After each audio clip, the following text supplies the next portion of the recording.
Muy buenos días, tengan todos ustedes. Su servidor Juan Isidoro Luna, presidente de Nuevo León, de la Barra Mexicana Colegio de Abogados. Les doy la más cordial bienvenida a barristas, y abogados y gente del foro en general a este interesante evento que tendremos el día de hoy sobre retos y mitos sobre la autosuficiencia energética, que nos impartirá el distinguido doctor Rogelio Montemayor Segura. A nombre de la Barra Mexicana Colegio de Abogados, les queremos agradecer de nuevo su presencia, invitarlos a que sigan al pendiente de todos nuestros eventos que estamos compartiendo semana a semana con tan distinguidos expositores y temas de interés, tratando de colaborar con la actualización jurídica y apoyo a la sociedad en general. Síganos, por favor, en nuestras redes sociales. Estamos en Facebook, estamos en LinkedIn, estamos en YouTube. Tenemos un canal de YouTube donde todos estos eventos se graban y se suben para consulta posterior, si así lo deseen. Estamos también en Twitter y obviamente por correo electrónico. El día de hoy nos hace el gran favor también, el privilegio de actuar como moderador, el licenciado Gabriel de Champs Ruiz, quien es actualmente subsecretario de Gobierno del Estado de Nuevo León. Gabriel es un abogado que por muchos años también se dedicó al sector energético, fue director jurídico general en el grupo Protexa por muchos años y estuvo también en un despacho que veía muchos temas de energía y financiamiento, como es Rich Mueller. Sin más, le doy la palabra a Gabriel, que nos hará el favor, insisto, de moderar este evento. Muchas gracias por su participación y seguimiento.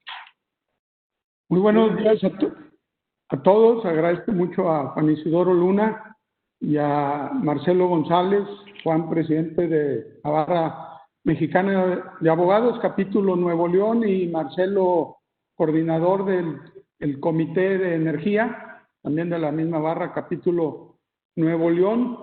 Y bueno, por supuesto, bienvenido, y es un gusto y un honor fungir como moderador en este evento. Y bienvenido, doctor Rogelio Montemayor Seguí. Espero estar pronunciando bien su segundo apellido. Así es correcto. Le ofrezco una disculpa. Realmente un tema de mucha actualidad que en este momento nos preocupa mucho a todos los mexicanos y la actualidad mundial. Y bueno, quisiera tratar de presentar la semblanza del doctor Rogelio Montemayor. No puedo decir que sea breve porque es un hombre con mucha experiencia en el sector público, en el sector empresarial, con una gran trayectoria. Ha tenido muchos puestos, sobre todo que le permiten tener esa amplia visión y experiencia, sobre todo en la materia que nos trata. El doctor Montemayor nació en la Ciudad de México el 16 de agosto del 47. Hizo sus estudios básicos en Sabinas y Nueva Rosita, Coahuila. Llevó a cabo la carrera de Economía en el Instituto Tecnológico de Estudios Superiores de Monterrey, que todos conocemos como el TEC de Monterrey. Posteriormente también llevó a cabo estudios de maestría de Administración ahí mismo y realizó su maestría y doctorado en Economía en la Universidad de Pensilvania de 1970 a 1974 bajo la dirección del doctor Lawrence Klein, Premio Nobel de Economía 1980. En su trayectoria profesional trabajó en la Secretaría de Hacienda y Crédito Público, fue subdirector de Análisis Macroeconómico y director de Estudios Económicos de la Dirección General de Planeación Hacendaria, subdirector general y director general de Política Económica y Social en la Secretaría de Programación y Presupuesto, secretario técnico del Gabinete Económico de la Presidencia de la República, subsecretario de Planeación de Desarrollo de 82 a 85, fue también presidente del INEGI, vicepresidente del Sistema de Planeación para América Latina de la CEPAL, presidente del Comité Directivo Permanente de la Conferencia Interamericana de Estadística, miembro del Grupo de Trabajo de Integración y Coordinación de los Programas Estadísticos Internacionales de la Comisión de Estadística de la ONU y coordinador del Programa Nacional de Solidaridad PRONASOL en el estado de Coahuila, diputado federal por Coahuila en la 54ª legislatura y senador de la 55ª legislatura. También fue gobernador del estado de Coahuila en el periodo de 1993 a noviembre de 1999. Posteriormente fue designado director de Pemex por el presidente Ernesto Zedillo y actualmente es el presidente del Clúster de Energía Coahuila. Como ustedes pueden ver, el doctor Montemayor ha tenido una extraordinaria trayectoria profesional y académica, no menos académica. Estudió en la Universidad de Wharton, tengo entendido, en Pensilvania, como lo mencionamos, y es un amplio conocedor de la materia. Entonces, pues bienvenido, doctor, y pues no me queda más que pues, terminar que decir que el tema que nos ocupa, retos y mitos de la autosuficiencia energética, un tema muy complejo, de muchas aristas, y pues me atrevo a decir, desgraciadamente, muchas personas, sobre todo en la actualidad, y sobre todo algunos responsables del tema, pues hay que tener un conocimiento muy profundo de esto, ¿verdad? El tema de energía incluye, entre otras cosas, la producción o generación, así como la distribución y conducción, puede ser distribución de energéticos o conducción de la energía, y así como la comercialización. Es una industria muy demandante de capital y de montos muy grandes, muy elevados para una correcta autosuficiencia y desarrollo de la industria, y por supuesto pues esquemas muy sofisticados de financiamiento, un poco más alejado de la ortodoxa común porque son proyectos de muy largo plazo. Y bueno, en el tema en concreto, creo que la gran disyuntiva de México es la autosuficiencia energética versus el medio ambiente, la salud y el impacto también que puede tener en las reglas mundiales de comercio. En este sentido, el doctor trae una presentación muy amplia, muy completa, y bueno, le cedo la palabra al doctor Montemayor porque no quiero invadir el tema que él domina ampliamente, y estamos en sus manos, doctor, y bienvenido. Bien, pues muchas gracias, Gabriel, y muchas gracias a la Barra Mexicana de Abogados, capítulo Nuevo León, por esta invitación a hablar sobre este tema de energía. Debo comentarles que hace algunos meses me fui invitado por la Barra Mexicana allá en la Ciudad de México, también un tema, no exactamente este que vamos a tratar hoy, pero relacionado también con la energía, y me da mucho gusto. Y debo decirles también que a lo largo de todo el proceso que fue la reforma energética y el trabajo que hemos desempeñado en el clúster, hemos tenido una colaboración muy intensa con la Barra Mexicana, particularmente con el licenciado Javier Centeno, que seguramente pues ustedes lo conocen bien, que es un miembro muy activo de la Barra. El tema que hoy voy a referirme es el tema de la autosuficiencia energética, seguridad energética, que es algo que se habla mucho, pero luego no se entiende a cabalidad, particularmente lo siento por parte de las autoridades. La siguiente, Juanito.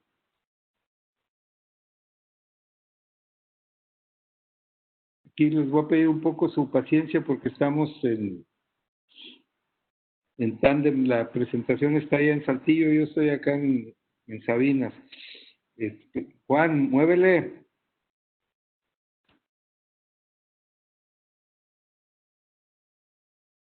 Lo primero que tenemos que entender y quisiera resaltar, es que la energía, como el aire, como el agua, es un insumo indispensable para la vida. Sin agua, pues obviamente no habría vida, sin aire tampoco.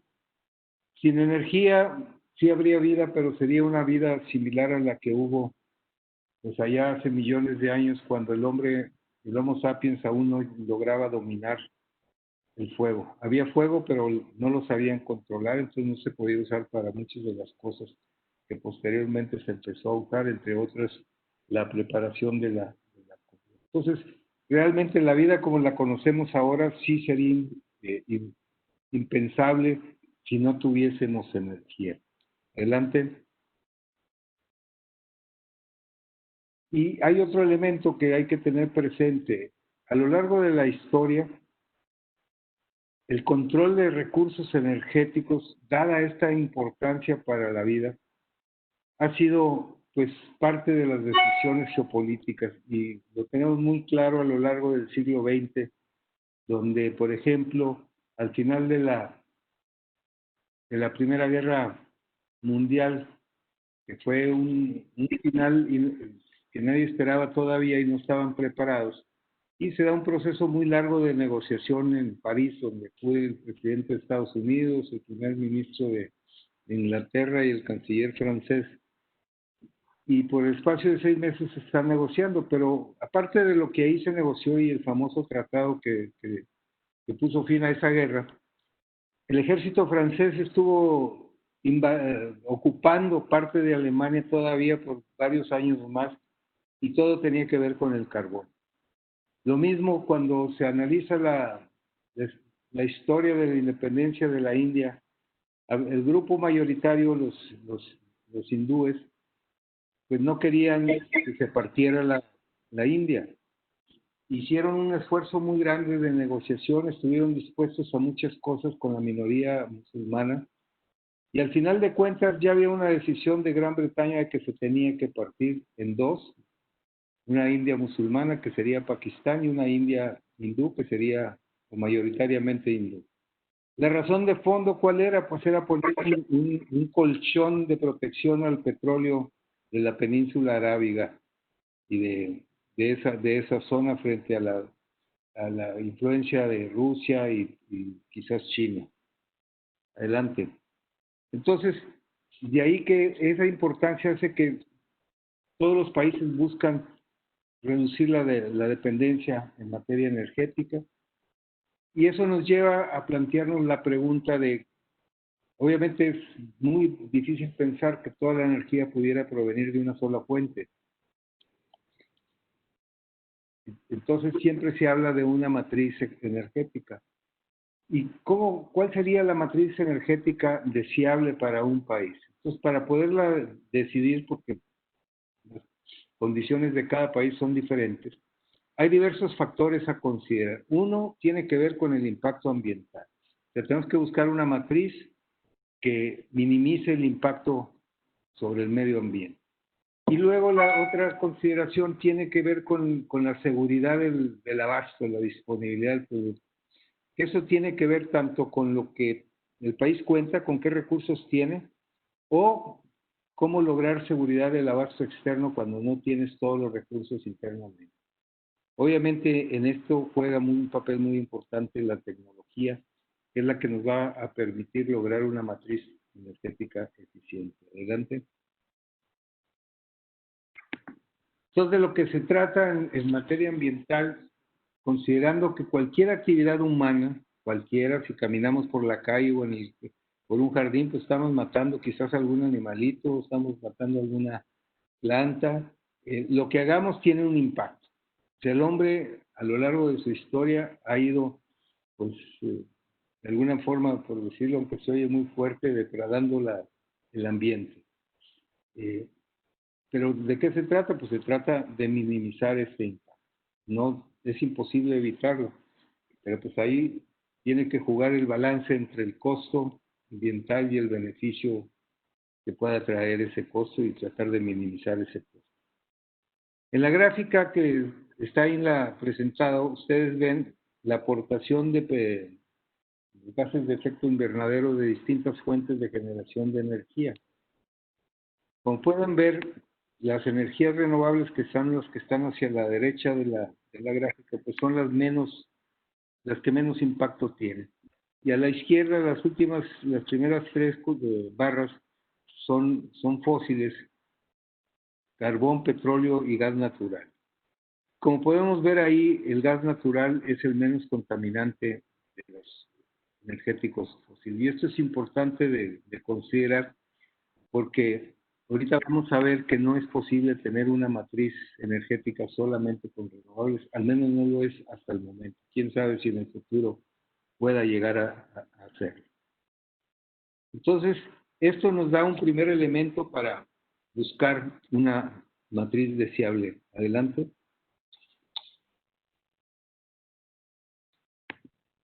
Entonces, esta gráfica y estas consideraciones que mencioné, lo que nos dicen es, si queremos una matriz energética con el menor impacto, tenemos que desarrollar las energías renovables limpias. Pero la energía renovable, el sol, la luz, pues es intermitente. Todavía la tecnología no ha desarrollado un sistema de almacenamiento de esta energía para poderlas hacer permanentes. Todavía el costo de almacenamiento es alto. Quizás en el tiempo esto se va a resolver, sin duda.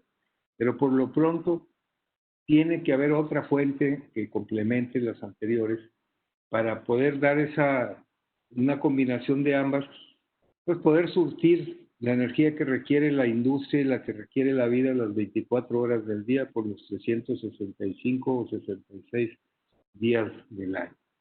Entonces, una matriz deseable estaría basada obviamente en energías renovables, eólica, solar, hidráulica, pero también, dado que es la que tiene el menor impacto ambiental, en gas. La nuclear sin duda podría ser una buena alternativa, porque tiene un bajo impacto ambiental. Sin embargo, esta energía es cara y socialmente pues hay una resistencia muy importante a su uso. Hay quien piensa que debiera haber un proceso de realmente como sociedad plantearnos una discusión más a fondo para ver si debemos apostarle más a la energía nuclear. Pero por lo pronto, digamos, la matriz sería esa combinación de energías renovables y gas. Adelante. Vamos ahora al otro aspecto, la seguridad de la disponibilidad, lo que llamamos los retos de la seguridad energética. Ahí tenemos que ver dos factores. Uno, la certidumbre en el suministro, o sea, qué tan seguro es que día con día vamos a estar recibiendo lo que necesitamos para satisfacer nuestras necesidades de energía. Y también aprovechar el potencial que tenemos internamente, que es donde pues, los países tienen mayor control sobre ese avance. Adelante. Cuando vemos los fósiles, porque en el caso de las energías renovables realmente no hay un problema de dependencia, pero en los fósiles sí lo hay. Tenemos hasta ahorita, aunque yo creo que ya no por mucho tiempo, autosuficiencia en petróleo.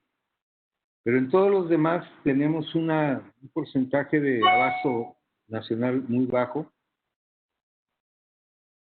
lo cual significa que tenemos que importar una cantidad muy importante de nuestras necesidades de ese fuente de energía, de gas natural, de gasolina, de diésel, incluso de carne. Adelante. Sin embargo, aunque eso es cierto que dependemos en gran proporción de todas esas fuentes de energía, los riesgos que esa dependencia significa no son iguales. Y no son iguales porque hay varios factores a considerar. Primero, ¿de dónde vienen las importaciones? ¿Vienen de un solo lugar o hay muchas fuentes de alternativa? ¿Existen esas fuentes de alternativa? ¿Qué tan costosas son poderlas accesar? Y eso hace la diferencia a pesar de que podamos tener una alta dependencia.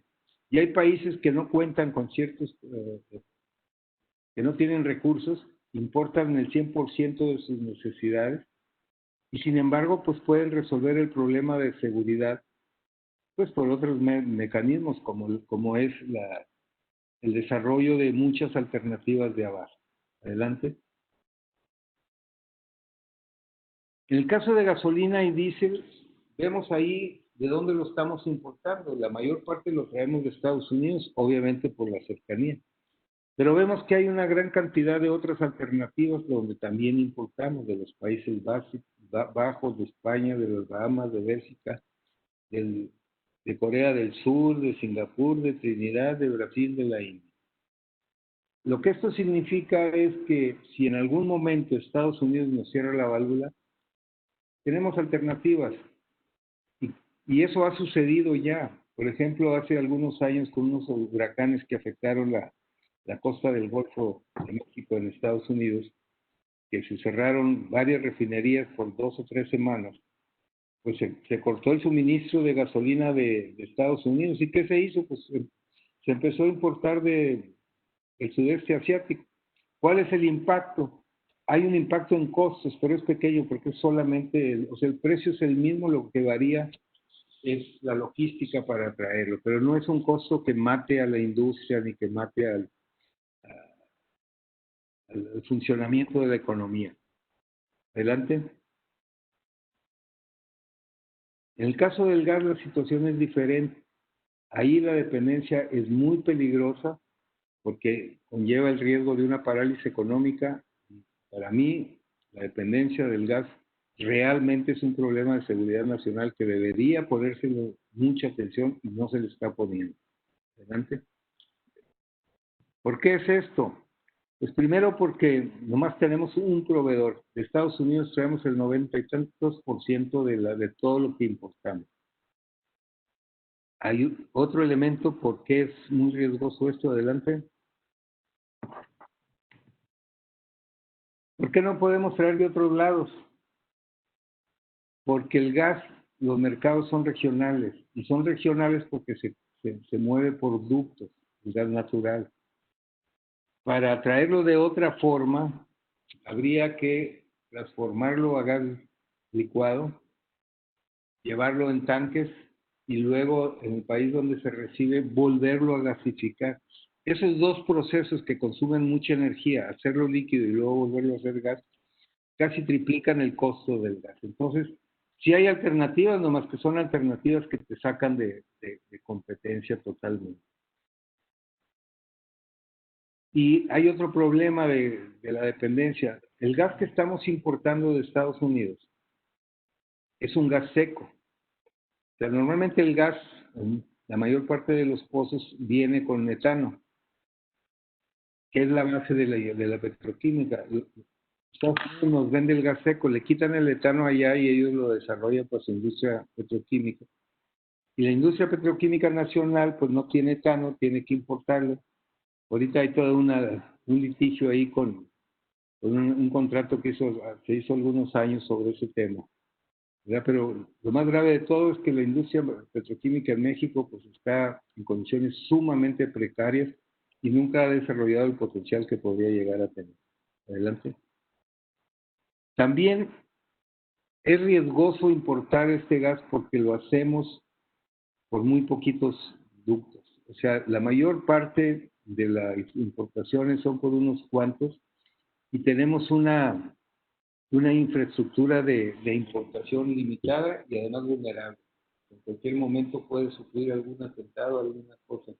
O simplemente un fenómeno natural. Imaginen ustedes que los ductos que están en Texas, que es una parte donde viene la principal volumen de gas para México, olvídense ya de un acto terrorista. Simplemente un fenómeno natural, un tornado o algún huracán que rompa esos ductos, pues va a paralizar. Y ahorita vamos a ver el otro problema que tenemos. Adelante. Ahí se ven los ductos.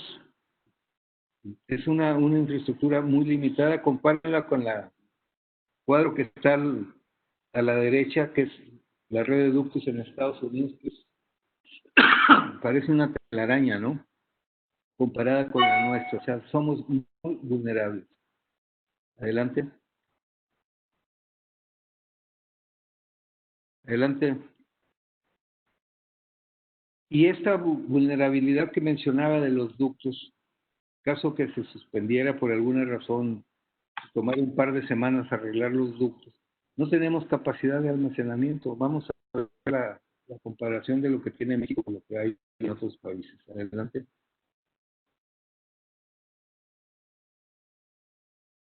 Holanda es la que más tiene, pero pues aún China tiene casi un mes para el tamaño de ese país. Estados Unidos tiene pues 3 meses o un poquito menos. Y nosotros tenemos unos cuantos días. Es el puntito ahí que apenas se alcanza a ver en la. O sea que si esa, digamos, esa destrucción de ductos que llevara 2 semanas para reparar, pues después de 3, 4 días se paralizaría la industria, porque el gas aporta más del 60% de la electricidad que se genera en el país. Entonces, pues ese 60% no sería fácilmente reemplazable en muy corto plazo. Y eso implica paros no programados con costos económicos y sociales muy elevados. Adelante. Pero también hay otro factor que es importante y que hace muy riesgoso esta dependencia. O sea, nosotros dependemos de Estados Unidos para nosotros. Estados Unidos tiene excedente en la producción de gas y Estados Unidos está construyendo a lo largo de la costa del Golfo una gran cantidad de plantas para poder hacer líquido el gas y exportarlo a Europa, donde está compitiendo con Rusia por ese mercado. Rusia ha usado el gas pues muy evidentemente para sus intereses políticos. Entonces, pues en el interés de muchos países europeos está buscar alternativas y Estados Unidos es una alternativa. En la medida que esa capacidad de hacer líquido el gas crece, que ya ahorita ya casi alcanza el volumen total del excedente de la producción sobre la demanda interna de Estados Unidos, eso significa que ese gas va a poderse o exportar a México o exportar a Europa en forma líquida. Es más negocio exportarlo en forma líquida, o sea que lo que nos va a pasar es que si queremos seguir recibiendo gas, pues vamos a tener que pagar un costo muy alto por ese gas. Adelante. Y ahí lo vemos en números, esta lucha por el mercado, ¿no? Cómo va creciendo poco a poco la participación de Estados Unidos en aquellos mercados. Adelante. Con lo que hemos visto hasta ahorita podemos tener un conjunto de conclusiones preliminares. La primera, la dependencia más preocupante en cuanto a las importaciones de energéticos es la que tenemos respecto al gas. Las importaciones de gasolina, diésel y carbón no son un factor de riesgo porque hay muchas alternativas y no es costoso sustituir. Ahora, frente a estos riesgos, ¿qué podemos hacer? Hay soluciones, claro que las hay. Vamos a ver. Adelante. Bueno, primero, es claro que la seguridad energética de México pasa necesariamente por el desarrollo del gas, del cual existen amplias reservas. O sea, importamos mucho gas, irónicamente tenemos mucho gas en el país que no hemos desarrollado. Adelante. Este gas que tenemos se encuentra principalmente en el mar profundo y en tierra en forma de hidrocarburos no convencionales. Las reservas de México de gas en la forma de hidrocarburos no convencionales, o sea, el famoso shale gas o de lucitas, son las séptimas del mundo. Y hasta hace muy poco eran las sextas. Lo que pasa es que en México se ha frenado la exploración, pero en cualquier momento que esto vuelva a reiniciarse, seguramente el potencial de México es mucho mayor de lo que sabemos, porque hay mucho no explorado todavía. Adelante.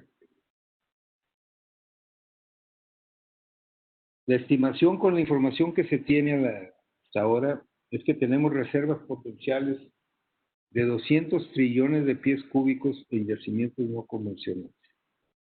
Y esto sin contar el gas que se encuentra en el mar profundo, que también hay mucho gas ahí. Este potencial nos permitiría, si lo desarrollamos, en alrededor de unos 8 o 10 años, poder surtir la demanda total de gas que tiene México, aún con un crecimiento de 4% por año, que hace mucho que no lo vemos, y nos daría para surtir las necesidades del país por más de una generación. Sin contar la posibilidad de que en este proceso obviamente van a surgir nuevos yacimientos que ahorita no lo conocemos. Por ejemplo, el estado de Chihuahua está prácticamente sin explorar y seguramente tiene reservas porque del otro lado de la frontera hay unos yacimientos gigantescos que es difícil pensar que no se continúen hacia el lado mexicano. La mayor parte de estas reservas, lo interesante es que están en el noreste mexicano, entre Nuevo León, Coahuila y Tamaulipas. O sea, el potencial que tenemos como región es verdaderamente gigantesco. Las estimaciones, los expertos, todo el mundo, yo estoy seguro que ustedes habrán oído de Eagle Ford aquí en Texas, en el sur de Texas, que conoció un boom impresionante de 2009, 2010 en adelante, hasta hace algunos años, que cambió el precio del petróleo, precisamente por ese boom que metió al mercado un volumen de petróleo y de gas impresionante. Bueno, la estimación de los expertos es que lo que tenemos de este lado es más grande que lo que ellos han explotado en esa cuenca de Eagle. O sea, ahí está el potencial, ahí está la oportunidad. Adelante. Pero hay muchos frenos al desarrollo de estos recursos. El presidente reiteradamente ha dicho que su gobierno no se va a permitir. Y aquí les voy a dejar un reto a los abogados porque nosotros en el clúster hemos estado pues buscando la forma de cómo generar una salida a esa prohibición, porque pues, mientras no cambie la ley está permitido. Actualmente está permitido, está prohibido porque el presidente dice que no se haga, pero no porque la ley lo prohíba. Yo no sé si en la legislación local pudiéramos encontrar de dónde agarrarnos, al menos para generar unas controversias y forzar la discusión de este tema para que se pueda abrir, porque está frenando el desarrollo de Nuevo León, de Coahuila y de ¿Cuáles son las razones que se aducen para cuestionar el desarrollo de los recursos no convencionales? Bueno, se dice que habría desabasto de agua, que había contaminación de mantos acuíferos, otros dicen que va a producir cáncer, mutilaciones, silicosis, o que sismos y terremotos. Vamos a revisar un poquito la información o cómo solucionar estos riesgos. Adelante. Sí quiero dejar claro de que sí, siempre hay riesgos, o sea, esta como todas las actividades tiene riesgos, pero tiene soluciones, y tiene soluciones basados en la regulación y basados en la tecnología, y vamos a verlo. Por ejemplo, el desabasto de agua.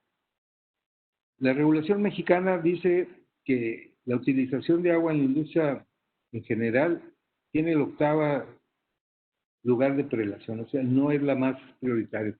Tienes que asegurar primero 7 abastos antes de que puedas usar para el año. Pero aún todavía mejor, el monto que se usa, aunque cuando lo ves en litros se oyen mucho, pues se oyen mucho porque no comparamos contra otros usos. Por ejemplo, hacer un pozo de energía, perdón, un pozo para extraer gas o petróleo en yacimientos no convencionales, requiere la misma agua que sembrar alrededor de 3 hectáreas de algodón o de alfalfa. Con la diferencia que el pozo lo usas una vez y te va a durar 15 años o por ahí, y la alfalfa o el algodón lo tienes que repetir cada año ese volumen. Pero aún más, hay posibilidades en la frontera norte tenemos una disponibilidad de aguas tratadas muy abundante que nos permitiría tener surtir la suficiente agua para ese propósito. Al menos en lo que conocemos de Coahuila, hay agua suficiente tratada, disponible en este momento, que nos permitiría hacer un pozo cada 2 días y medio, cada 3 días. Es decir, estamos hablando de más de 100 pozos al año. Ojalá que se llegaran a hacer esa cantidad de pozos por año. Pero todavía mejor, hay tecnología mexicana que te permite tratar el agua, que tú inyectas agua con químicos y arena, regresa una parte de esa agua a la superficie, la puedes tratar y volver a reusar hasta en un 40%. O sea, prácticamente lo que devuelve lo puedes reusar tratándola con tecnología mexicana. Luego viene la parte de contaminación de mantos acuíferos. Esto realmente es es una gran falacia. O sea, el riesgo sí existe porque tú al perforar la parte vertical de un pozo, pues vas a cruzar los mantos freáticos. Pero ese cruce de mantos freáticos lo has venido haciendo en los últimos 100 años. Y no sabemos que haya sido una gran contaminación de mantos freáticos por esa actividad de perforación. ¿Por qué? Pues porque hay una regulación y la actual es todavía mucho más estricta de lo que hubo en el pasado, de cómo tienes que revestir el pozo con 2 y hasta 3 capas de cemento y acero para evitar que se contamine. Pero además, hace sentido, hacer un pozo para sacar agua pues cuesta poquitos millones de pesos. Hacer un pozo para sacar gas o petróleo te cuesta varios cientos de millones. El mismo dueño del pozo, el que está gastando el dinero, pues es el que menos interés tiene que se le mete el agua, porque si se le mete el agua al pozo ya no sale lo que él quiere, que es el gas o el aceite. Entonces, esa es una regulación donde el interés privado y el interés público coinciden perfectamente. Y bueno, eso más una supervisión adecuada, pues te asegura que eso no va a suceder. En el caso de Mezcal, que digamos no es una entidad que haya sido muy supervisada en el pasado, y no estoy seguro que lo sea ahorita, no sucede. ¿Por qué? Pues porque apenas no le interesa, o sea, quiere que salga gas o que salga aceite. Entonces, ahí está la solución. El tema de salud, pues realmente no hay una evidencia que pruebe que las afectaciones se deben a esta cuestión. Y en el caso de los químicos, pues aquí cada vez se usan menos. Hubo al principio cuando empezó esta explotación de gas, que las compañías no revelaban los químicos que usaban. Y muchos utilizaban esa como un elemento de que algo malo se estaba escondiendo. La realidad es que no hay tal, simplemente era un secreto industrial. O sea, esto fue una tecnología que se fue desarrollando con los años, en prueba y error. Y si alguien encontraba una combinación de químicos que le era favorable, pues no quería que su competidor la utilizara. Pero siempre se ha entregado información a los organismos reguladores. Y lo mismo es en México. Tienes que usar menos químicos y tienes que revelar y obtener autorización para. La mayor parte de estos químicos son químicos que vienen en productos que usamos todos los días, jabones, detergentes, etcétera, ¿no? Entonces, no hay ese riesgo. O sea, el riesgo hay, si tú agarras, por ejemplo, ¿cómo se llama el que usan para destapar caños? Bueno, ya saben cuál es. Y lo echas en un caño, pues hace su función y lo destapas. Si te lo tomas, te va a hacer daño. Entonces, lo único que tienes que cuidar es el manejo apropiado con las indicaciones de cada caso de cómo manejar estos químicos, porque obviamente si los manejas mal, hay un riesgo, pero es por el mal manejo, no por el hecho de usarlo en sí. Adelante. También se habla de los sismos. La realidad es que a la fecha se han hecho muy pocos perforaciones con la tecnología del fracking. Y sin embargo, pues cada vez que hay un sismo se lo achacan a eso. En Coahuila, por ejemplo, pues sí hay un mapa donde ven puntitos donde ha habido algún sismo, pero vemos también que Coahuila está atravesado por 3 fallas geológicas y los sismos tienden a suceder alrededor, cercano a esas fallas geológicas, desde hace más de 100 años, o sea, cuando ni siquiera había explotación de hidrocarburos ahí en Coahuila. O sea, sí hay un aumento en la sismicidad, pero es imperceptible. Y es lo mismo que sucede cuando haces una presa, pues también tú estás alterando la tierra, le estás agregando, quitando y le estás agregando agua y eso genera reacomodos que puede tener consecuencias. Y cuando haces muchas obras, un edificio, en fin. Entonces, la solución aquí es primero entender que no son magnitudes que pongan en riesgo la vida o los edificios. Y segundo, pues una vigilancia muy estricta. Hay países donde se hace una vigilancia en tiempo real y se está midiendo la sismicidad. Cuando la perforación alcanza un nivel que se considera riesgoso, se para y se vuelve a iniciar tiempo después, porque ahí pueden estar influyendo la perforación más cosas que estén sucediendo en otros lados. Se vuelve a intentar después, y si de plano eso no funciona, pues ahí se abandona. Entonces, todo esto tiene solución. Adelante. Hay muchos estudios de muchos centros de investigación prestigiados, ahí les ponemos algunos de ellos, pues que básicamente te dicen que el impacto ambiental que tiene esta actividad es prevenible y es controlable. Y el Centro Mario Molina también se ha pronunciado en el sentido de que pues, la producción sustentable de gas y aceite de liquidos, si se plantea adecuadamente, no conlleva costos adicionales significativos en materia ambiental.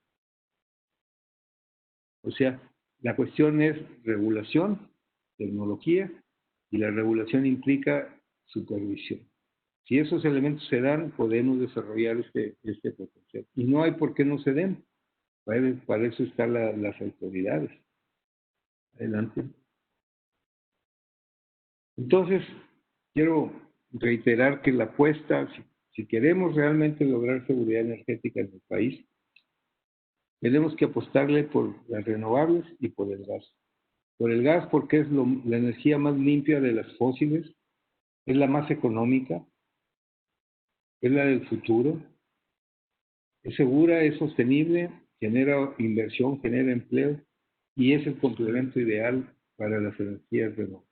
O sea, tenemos que tender hacia una matriz energética donde predominen las renovables y se complementen con el gas. Adelante. Si nos abocáramos a desarrollar nuestras reservas de gas, y dado que somos un país que ha avanzado mucho en su capacidad manufacturera y en su capacidad de exportación de manufactura, estamos entre los primeros 6, 8 países del mundo, 4 a 6 países del mundo más exportadores de manufactura. Entonces, si a eso le agregáramos que pudiéramos tener un gas accesible, seguro, competitivo, pues México podría en pocos años llegar a ser volver a ser una de las 10 economías más grandes. Adelante. En energías potenciales, en energías renovables también hay un potencial muy grande. Veamos la segunda columna. En solar tenemos una capacidad instalable, o sea, la primera dice lo que ya está instalado, que es relativamente poco. Pero lo segundo es lo que, con las líneas de transmisión como están ahorita, y dado los volúmenes de radiación y de vientos que se han logrado medir, son los montos que pudieran llegarse a instalar. Si sumamos la solar y la eólica, los 97 gigawatts y los 158, que te da ¿cuánto? 15, 250 y tantos, ¿no? Si eso lo comparamos con la capacidad instalada actual, que son de 65, estás hablando que solamente con solar y eólico podríamos tener alrededor de 2.5 veces lo que tenemos actualmente instalado, de todas las fuentes. Agrégale a eso lo que pudiéramos tener de gas. Y lo que esto te dice es que México tiene un potencial energético muy grande.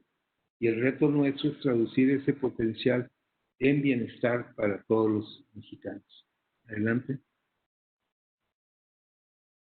Tenemos compromisos internacionales que México ha firmado como país.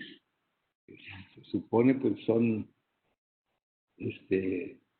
compromisos serios y pues obviamente no los vamos a. Hay una ley de transición energética. Estamos cerca de cumplir la primera meta con 21, pero dada la política actual del gobierno, pues no se va a cumplir, porque prácticamente frenaron todos los nuevos proyectos de energía renovable. En la conferencia de París, pues tampoco, porque teníamos que llegar al 35% para 2024, pues no vamos a llegar. Hay un memorándum de entendimiento en América del Norte, que es llegar al 50%, pues se ve difícil si no cambian las circunstancias y cómo se está tratando la energía renovable en estos últimos años. Adelante. Quiero ahora referirme a la actual política energética y señalar, pues, que a mi juicio es una verdadera tragedia, ¿no? O sea, la política energética actual se ha basado, su apuesta es en el crudo, es en la refinación, es en el fortalecimiento de Pemex y de CFE, que para el actual gobierno eso significa la autosuficiencia. No entienden que, o sea, les preocupa que importamos mucha gasolina y quisieran dejar de importar, pero la verdad, pero el riesgo para el país de esa situación no es tan grave, lo podría resolver de muchas maneras, no como lo están haciendo. Y el que es grave es el gas, lo tienen parado, o sea, en la Pemex el gas prácticamente no existe. Adelante.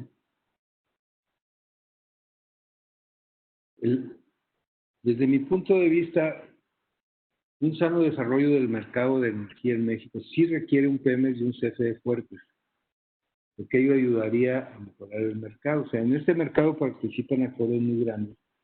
Y bueno, pues es deseable que haya al menos un jugador nacional que juegue con México, con los intereses de México, para, pues, de alguna manera regular el comportamiento de otros actores que no cuyos intereses pueden variar de los demás.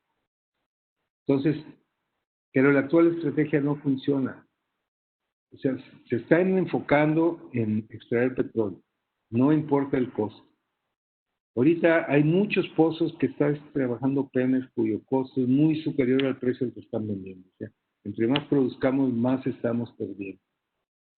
La prioridad en las nuevas refinerías contra mejorar las actuales más viables y cerrar las más obsoletas, pues también es un error.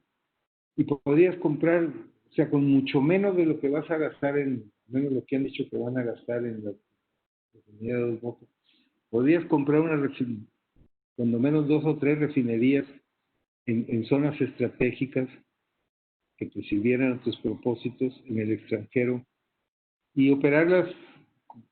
Pemex ya tiene una de esas refinerías que se compró ya hace muchos años, allá en los 90, en Houston, que es muy rentable. Ahí está Pemex, es socio con Shell al 50%, opera Shell, y Pemex recibe utilidades de esa persona. Como esa podríamos tener varias. Y repararlas, de las 6 que tenemos, 3 tienen más potencial de recuperar rentabilidad, otras 3 quizás lo más deseable sería cerrarlas. Y luego otro error muy grave es la desatención total al potencial de. Ya se los mostramos, tenemos nosotros ahí en el clúster hemos hecho algunos ejercicios de que si hubiera un promedio de 50 licitaciones por año, en 6, 7 años lograríamos la autosuficiencia en gas, y para el país le significaría una cantidad de empleos y de recursos, y al propio gobierno le entrarían por concepto de regalías nada más, sin contar lo que puede hacer por impuesto de la renta, que le permitiría financiar todos sus programas sociales sin tocar el presupuesto. Y sin embargo, pues eso no se hace. Y luego, pues han desaparecido la poca autonomía que tenía el gobierno corporativo, que recuerdan que se convirtió Pemex de un organismo descentralizado en una empresa productiva del Estado, pero pues ahora las decisiones las toma la Secretaría de Energía y pues, básicamente las toma el presidente. No se ha planteado una solución en serio al problema de la deuda y de las pensiones. Este problema realmente es muy preocupante. Sí quiero, si me permiten unos minutos más, hablar un poquito de. Pemex tiene más de 100 mil millones, como 120 mil millones de deuda externa. Es la tercera parte de la deuda que tiene el país, sector privado y público, de el extranjero. De esa, hay 40,000 millones en bonos. Esos bonos tienen una cláusula que en el momento que Pemex pierda el grado de inversión que está ya a punto de suceder, tiene que recomprarlos. Yo no veo de dónde van a sacar recursos o deuda para recomprar esos. O sea, la crisis va a ser fenomenal. Y no veo yo signos de que estén conscientes o atendiendo esa emergencia, que puede suceder tan pronto como en octubre, cuando seguramente habrá pronunciamiento de otro. Ahorita ya creo que hay una calificadora que ya degradó a Pemex. En el momento que coincidan varias, en ese momento pierde el grado de inversión y poquito tiempo después lo perderá México. Entonces el riesgo verdaderamente es muy grande. Y el tema de las pensiones, pues también ahí está, es una carga muy grande. Y lo que pasó el sexenio pasado, realmente yo siento que el sexenio pasado quisieron acabar con Pemex, porque le quitaron muchos activos, o sea, cuando a raíz de la reforma, con las nuevas instituciones que se crearon, por ejemplo, la que maneja los ductos, ¿cómo se llama? Senegas, tiene un nombre raro ahí, la que maneja los ductos, los grandes ductos. Le quitaron los ductos, a la Comisión Nacional de Hidrocarburos se fue toda la información de exploración de muchos años de Pemex, y Pemex no recibió un 5. Entonces, imaginen un balance donde tú tienes activos que serían esos ductos, que sería pues el valor de las exploraciones, de la información que tienes, etcétera, y del otro lado tienes la deuda en que incurriste para generar esos activos. Te quitan la parte del activo, pero no te quitan la parte del pasivo, y pues eres una empresa en quiebra. Y esa es la situación de Pemex. Entonces, el gobierno tiene que entrarle, tiene que asumir una parte importante de esa deuda, simplemente para compensar los activos que ya se quitó, no para hacerle el favor a Pemex, simplemente hacerle justicia. Y porque al final de cuentas el gran problema de Pemex ha sido Hacienda, que ha vivido pues, muchos años de extraer recursos de Pemex. Adelante. Es posible y deseable tener un Pemex fuerte y rentable. Primero tienes que reformar su gobierno corporativo para verdaderamente darle autonomía. Tienes que abrir. Pemex tiene muchos activos, muchas asignaciones que le han dado que tienen mucho valor en aguas profundas. Pues hombre, que se asocien, no tienen dinero para desarrollarlos, pero hay privados que les interesa. Puedes hacer una asociación ventajosa para las dos partes y darle valor a tus activos. Tienes que reorientar tu estrategia productiva. O sea, no se trata de sacar más crudo, se trata de sacar lo que sea rentable y dejar de hacer lo que no es rentable. Ya no eres monopolio. Tienes que reestructurar la empresa para darle un programa de austeridad en serio y resolver el problema de la deuda y de las pensiones con apoyo federal. Adelante. Y ya para concluir, necesitamos una nueva visión energética que tiene que apoyarse en 3 pilares. Eficiencia, debemos usar cada vez menos energía por unidad de producto. Debemos tender a la electrificación, o sea que poco a poco nos vayamos moviendo todos los usos a hacerlos eléctricos. Y una transición a una matriz energética más limpia, basada en renovables y gas. Creo que esto es todo. Muchas gracias y estoy a sus órdenes.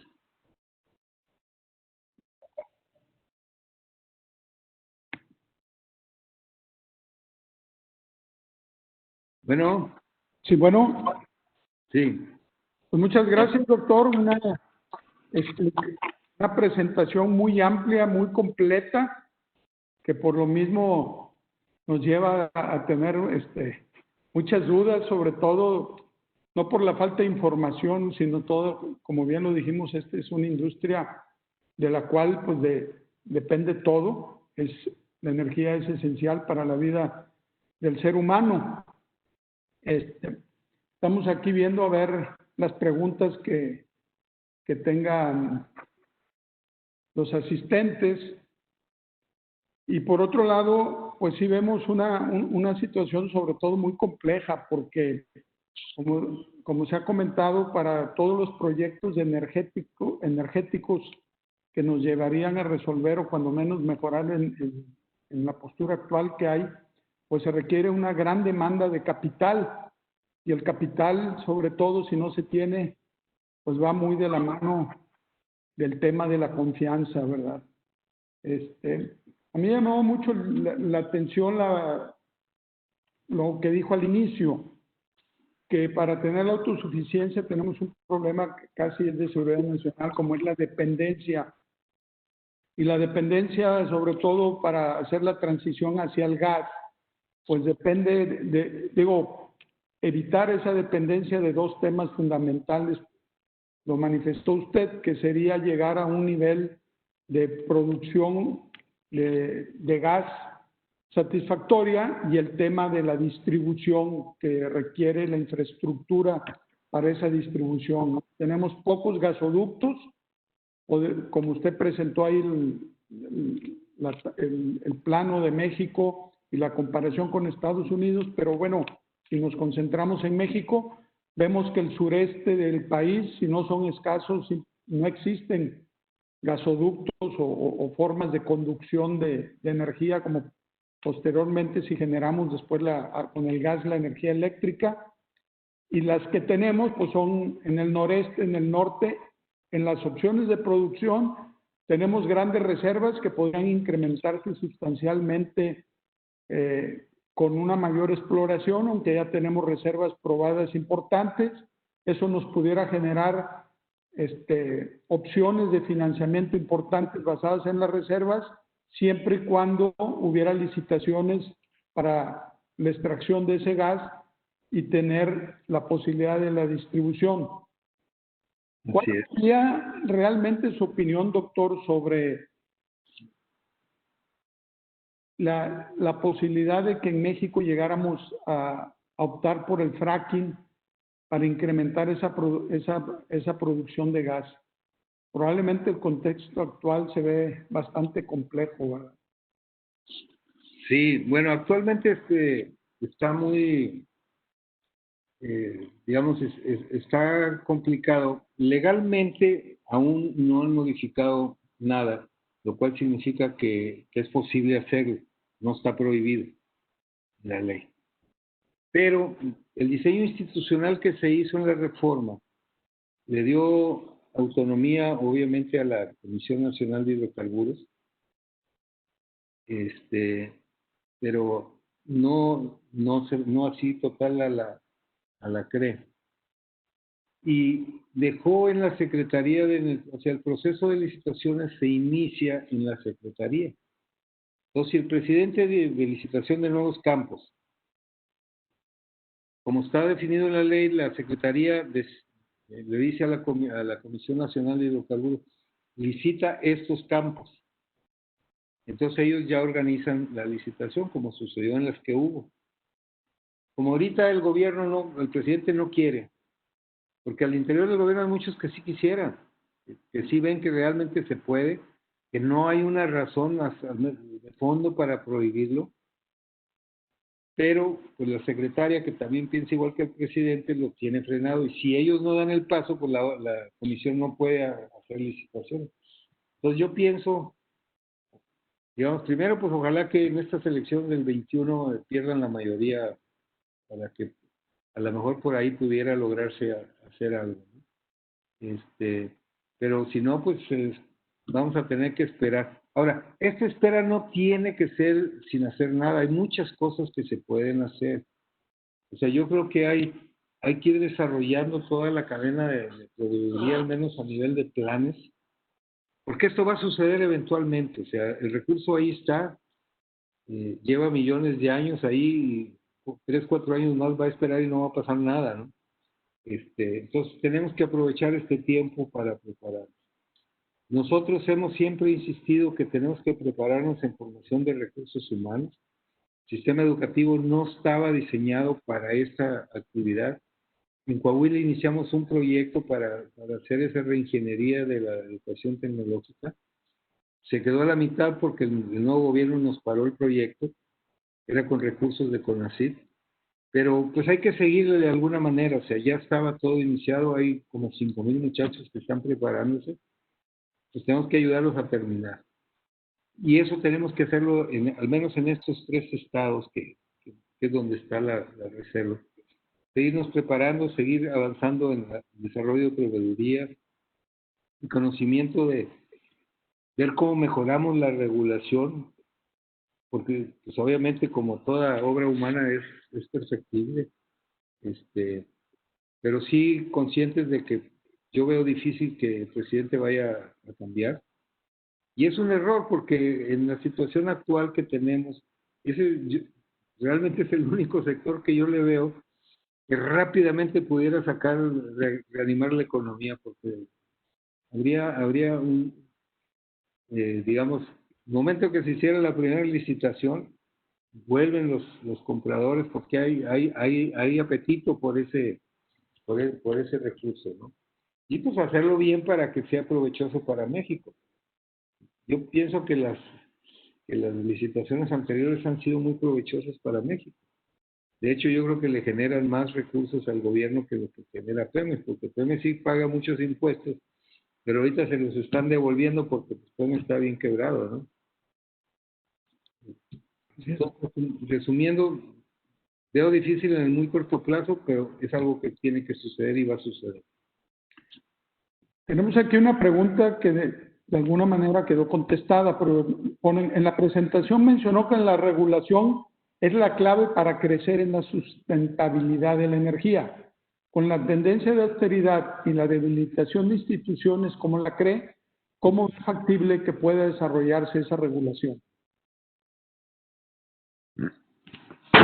Bueno, la CRE a final de cuentas tiene que cumplir lo que diga la regulación, o sea, ya lo estamos viendo y están haciendo cosas que van más allá de lo que la ley y la regulación permite y están siendo cuestionadas y combatidas en forma legal. Yo me refería más a la que más tiene que ver con los hidrocarburos es la CNH, porque la CRE está más orientada a lo eléctrico. Y al gas también un poco, pero digamos la parte de exploración y extracción de hidrocarburos depende de la CNH. Por ejemplo, a lo siguiente. Para el gas shale, la velocidad con que suceden las cosas es muy rápida. O sea, tú no puedes, te piden tantas cosas y el procedimiento actual es, tú te dicen, tienes que cumplir tal y cual. Entonces tú llenas tus papeles y muestras que lo cumples. Ellos van a revisar y se pueden tardar meses en esa revisión porque no tienen suficiente personal. Un cambio ahí que sería muy importante es decir, como tú eres autoridad, tú estableces los requisitos, yo cumplo y lo único que tú vas a hacer es palomearme que ya te entregué los papeles que te debía entregar. Y me vas a supervisar a posteriori, no previo. Y si no cumplí y te eché mentiras, entonces me castigas. Ese tipo de cambios en la regulación aceleraría muchísimo, porque muchas veces tú estás perforando y de un día para otro tienes que cambiar algún químico, tienes que cambiar algo, y no puedes esperar un mes con los equipos ahí instalados, pagando renta, porque te mata. Entonces tú necesitas decir ya, avisar, y después te vienen a revisar que lo hayas hecho bien. Y habría, digamos, las multas respectivas. Pero dejar, o sea, no tener que la autoridad revisarte previo a que hagas las cosas todo. Ese es un error. Porque la autoridad no tiene capacidad para revisarlo.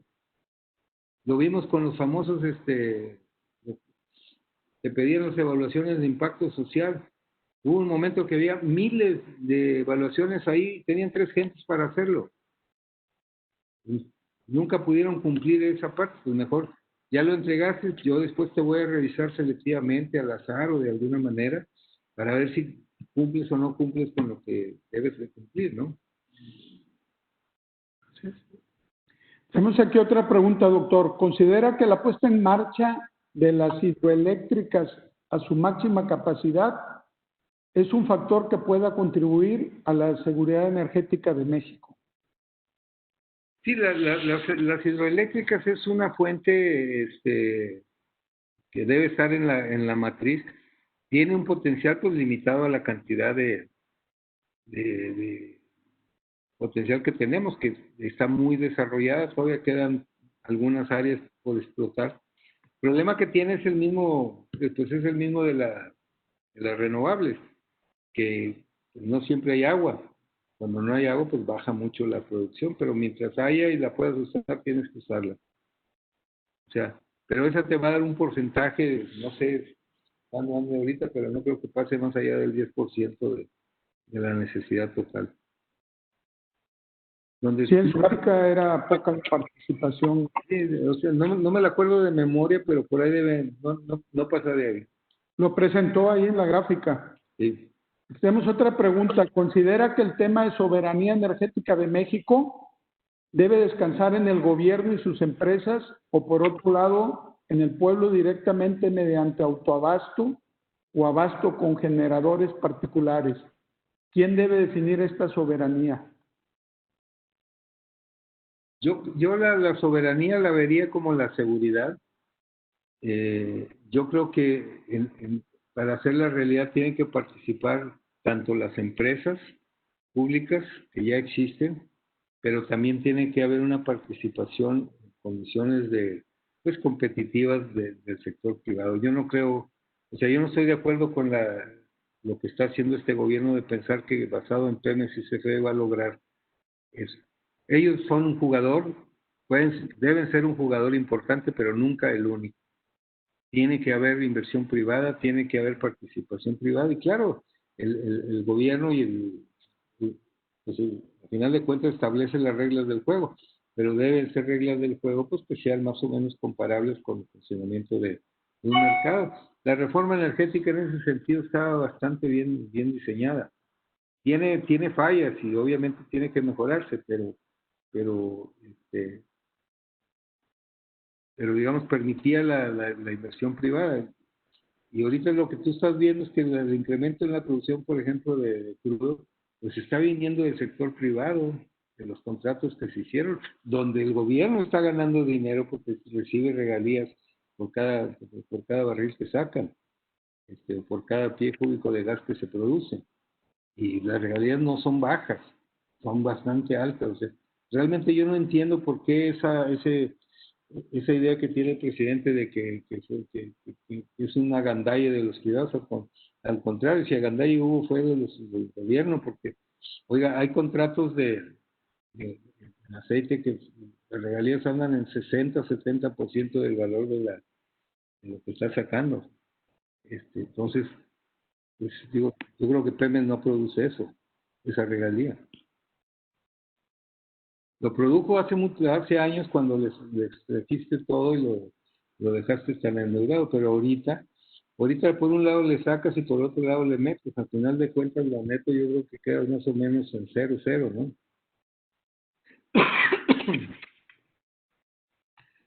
Tenemos otra pregunta que nos lleva una vez más a la vulnerabilidad de nuestra matriz energética, que por la dependencia en insumos de gas considera razonable y adecuada la política gubernamental en priorizar carbón como combustible para las plantas eléctricas.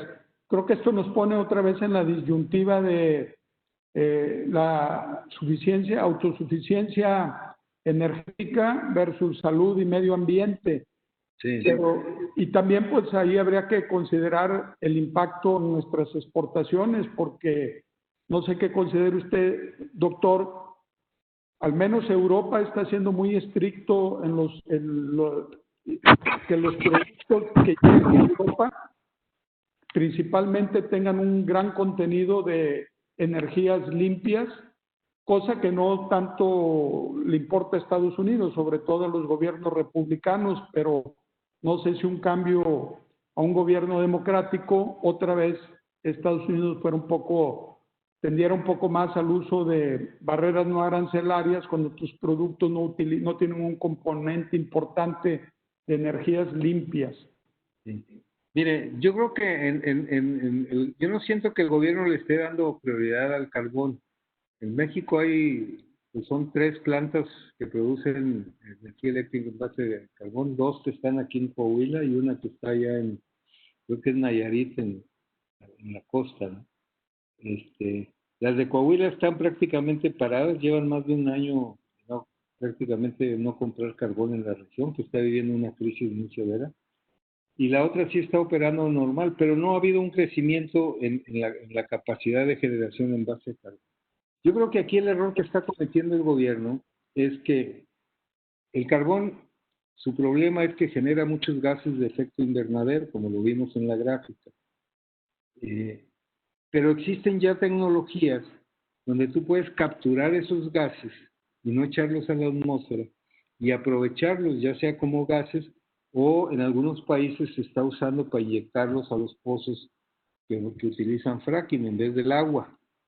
Entonces, si tú si tú le invirtieras a esas tecnologías, podrías alargar la vida. Las plantas de carbón de Coahuila, pues ya no creo que les queden muchos años de vida, tienen 40 o 50 años de estar produciendo. Pero sí, si les haces digamos, una reparación a fondo, e introduces esta tecnología de captura de gases con un esquema claro de cómo lo vas a aprovechar esos gases para pues, generar valor y usarlos de una manera segura, pues podrías alargarlos a lo mejor otros 30 años. Pero yo no veo que haya un interés del gobierno de alargar más o incrementar el porcentaje de energía que se genera. El gobierno le está dando ahorita prioridad a la electricidad que se genera con combustóleo, que eso es todavía peor que el carbón. Y lo está haciendo por una razón muy sencilla, que no lo dicen. Y eso es mucho más contaminante que nada. Están afectando las renovables y están priorizando la de combustible. ¿Por qué lo están haciendo? Porque las refinerías lo están produciendo. Creo que es una o dos refinerías de PEMEX pueden hacer la refinación y en vez de generar combustible, generar coque de petróleo, que tiene mercado. El combustible no tiene mercado y es muy sucio. Entonces, la alternativa, como están tratando de que reduzcan al máximo las plantas de refinerías del país, están generando mucho combustible, un combustible que no tiene mercado, que si lo quisieras vender tienes que pagar porque se lo lleven.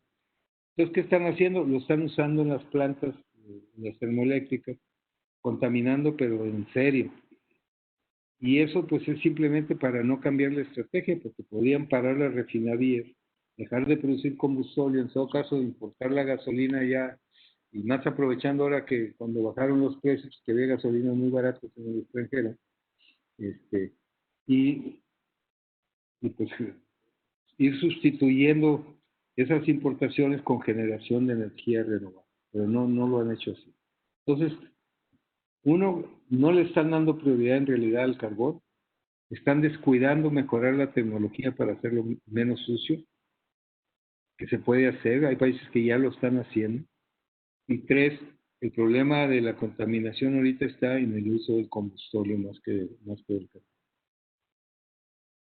Y de hecho, varias que hemos tenido de las plantas termoeléctricas modernas en México son de ciclo combinado, ¿no? Sí. Gas o combustóleo, pero están preferenciando el uso del combustóleo, ¿verdad? Sí, así es. O sea, podrían usar gas, pero están parando, algunos dejan de usar. O sea, el uso de gas te reduce las emisiones a la atmósfera.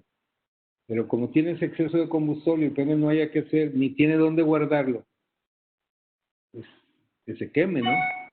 Y es lo que están haciendo, simplemente no lo revelan al público, y eso sí es grave. Eso, digo, acaba de venir el presidente de Nuevo León y dijo que Cadereyta no contaminaba, pero no pasa por ahí, verás que si no contamina. En fin. Y volviendo con el tema de la matriz, pues sí, se observa que la situación sí será muy compleja porque las opciones, bueno, por un lado tenemos grandes reservas de gas ya comprobadas en el noreste de México, que sería explotación de tierra que puede ser más rápida, ¿no? Poner a producir esos pozos, porque el gas en aguas profundas pues requiere robótica, inversiones realmente de capital muy grandes, y luego por la infraestructura de la distribución pues no se construye muy rápido, ¿verdad? Entonces, Entonces es primero ganar la confianza, tener las estructuras, el capital para hacerlo, y luego pues son obras de infraestructura y no muy rápidas de hacer, ¿no? Y como mucho se ha comentado, los equipos, sobre todo para aguas profundas, aún en aguas someras, no se compran como un automóvil en una agencia de automóviles. No es tan fácil y requieren grandes inversiones de capital. Al parecer no tenemos mayores más preguntas, pero sí, ¿cuál sería su principal conclusión a todo esto, doctor? A mí, si por mí fuera, aquí nos podemos quedar un par de horas platicando del tema. A mí me quedan, o sea, no dudas, su presentación fue muy completa. Sí, soy un apasionado del tema energético. Creo que al igual que ustedes, ambos crecimos en zonas petroleras. A mí me tocó embarrarme los zapatos en las chapapoteras, ¿verdad? Y bueno, si no hay, ¿cuál sería su principal conclusión, doctor? Bueno, pues yo creo que debemos seguir pugnando como región porque se abra el candado, ¿no? Y se empiecen a desarrollar los recursos que tenemos. Quizás ahorita centrar la batalla en lo renovable, porque que es donde puede haber menos resistencia social. Porque están parados muchísimos proyectos. De los que en el clúster tenemos, que hay como 7 proyectos que se dejaron pues ya muy avanzados. Algunos ya estaban prácticamente para empezar a entregar electricidad y no les autorizan conectarse a la red porque les piden que hagan inversiones en otra parte del país para construir líneas de transmisión que no tienen que ver nada con el proyecto, pero no solamente les piden que lo hagan, que a lo mejor lo podrían hacer, sino que lo hagan a fondo perdido, o sea, que la regalen después a CFE, pues eso no va a suceder. Entonces, yo creo que primero tener conciencia que tenemos salida. Incluso Pemex tiene salida, o sea, Pemex sí está ahorita en una situación muy difícil y si no reacciona este gobierno sí puede generar un problema mayúsculo, pero Pemex tiene salida, porque tiene muchos activos muy valiosos y simplemente hay que buscar darles valor. Tercero, tenemos que impulsar y romper el candado, empezando por lo renovable, para que se retome la dinámica que ya traíamos. Hay muchos recursos en el mundo que quieren invertir en esos y en ese tipo de proyectos, y son proyectos que toman varios años, o sea que simplemente con cambiar un poco la actitud del gobierno, pues se podrían iniciar los proyectos, aunque sus autorizaciones finales vayan a suceder ya al final de este gobierno. Y pues no bajar la guardia, seguir peleando, porque al final de cuentas el futuro de México depende de la energía, y la energía puede ser la palanca de desarrollo que México requiere.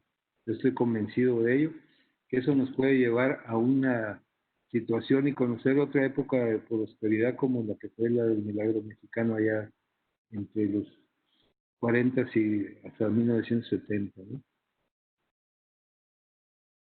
Y pues agradecerles de nuevo su invitación, muchas gracias. Y a la orden, después por ahí tienen mi correo, si quieren mandar más preguntas, pues encantado de contestarles. O si me vuelven... Abusando de su confianza y de los participantes, me surge una inquietud, una duda personal como abogado y un tema que tiene que ver mucho con lo jurídico y lo técnico. En tema de energía en México tenemos grandes abogados, extraordinarios abogados, pero sí me llama la atención con el tema que ocurrió con los últimos proyectos ya autorizados, sobre todo algunos de tipo en el sector eléctrico, y comparado con la época cuando se privatizó la telefonía, que era el tema de la conexión a la distribución o a la posibilidad del servicio.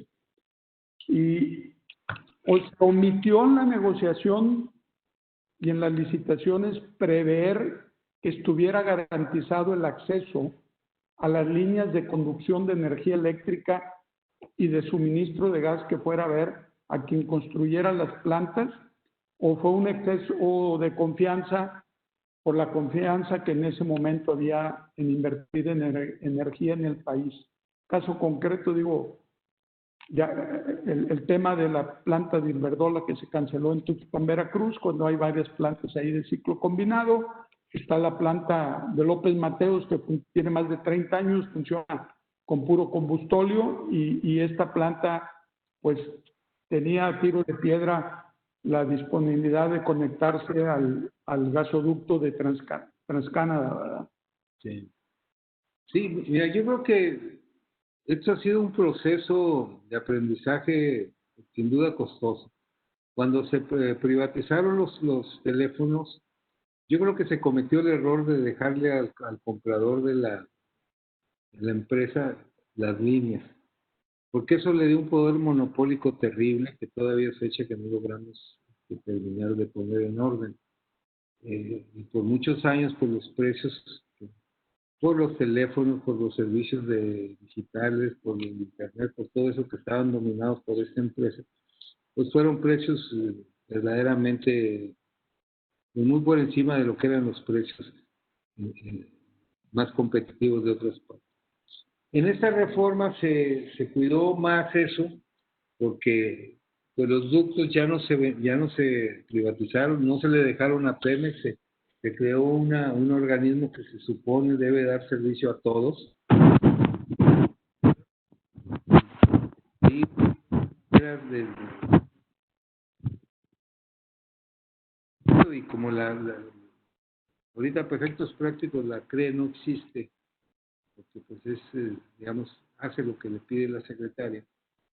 Que ese sí fue un error, debió habérsele dado una autonomía parecida a la de la CNH. El riesgo estaba, porque a final de cuentas, pues los cargos tienen que renovarse y los tiene que nombrar algún, pero los tiene que nombrar el gobierno mediante algún mecanismo. Yo creo que ahí lo que tenemos que cuidar y mejorar la legislación es darle autonomía a la CRE y ser más estricto en los requisitos para poder ser miembro considerado. O sea, ustedes recordarán aquella escena donde le preguntan si saben lo que era un CEL a uno de los aspirantes, si la recuerdan, ¿verdad? Sí, claro. Digo, ese tipo de cosas no debería de suceder, o sea, tendría que haber, o sea, yo creo que podemos diseñar un proceso más riguroso donde realmente lleguen a ser considerados personas que tengan las credenciales necesarias para poder desempeñar la función de regulador, ¿no? Ahí se quedó corta la regulación. Yo creo que, y esto es especulación mía, yo siento que el proceso de reforma, el ánimo contra Pemex era muy fuerte en el gobierno. O sea, en el área de Hacienda y de otras áreas del gobierno realmente querían acabar con Pemex. En cambio, tenían más cariño por CFE, porque si tú ves cómo los trataron, es un trato muy diferenciado. Y en el fondo, pues era el mismo problema en las dos. A CFE le dejaron al sindicato adentro del Consejo de Administración, entonces lo quitaron. A CFE le permitieron conservar muchos de sus activos, prácticamente no le quitaste nada. A Pemex lo saquearon, le quitaron todos sus activos y no lo reconociste. En fin, fue un trato diferenciado, yo creo que refleja quizás alguna visión o algún tipo de, pues no, ya ahí sí ya no me atrevo a afirmar nada, pero sí hubo ese problema. Y ahorita que se quiere revertir, el problema es que lo están haciendo pues de la manera equivocada, porque sí hay ganas de ayudar, pero pues están ayudando de una forma equivocada. Y luego pues Pemex requiere un liderazgo empresarial de alguien que tenga visión de lo que es la energía, hacia dónde va, porque eventualmente Pemex tiene que volverse una empresa de energía, y lo mismo CFE. Y yo dudo que el actual director de Pemex tenga esa visión. No creo que, o sea, no conoce ni del mercado, de lo que es Pemex, etcétera, ¿no? Y hacer un cambio de cultura en Pemex con un liderazgo tan poco inspirador, simplemente no funciona. Pero bueno, pues yo creo que yo quisiera dejarles un mensaje. Pues hay que seguir luchando, ¿verdad? Porque hay futuro y pues tenemos que irlo construyendo. Pues muchas gracias, doctor, por su amplia y excelente participación. También quisiera agradecer a los integrantes de la Barra Mexicana de Abogados, capítulo Nuevo León, a su presidente, el licenciado Juan Isidoro Luna, a los demás integrantes de la mesa directiva, y pues recordar a todos los asistentes y pedir que pues se den cuenta la actividad que ha tenido la barra en esta época de la pandemia. Han aprovechado muy bien las tecnologías de la información que antes no utilizábamos, y gracias a ellas podemos tener panelistas del calibre del doctor Montemayor y muchos otros que ha tenido la barra durante estos días, que mucha gente ha estado en sus casas, o cuando menos nos permite la facilidad y la ubicidad y disminuir los costos para tan buenos paneles y conferencias.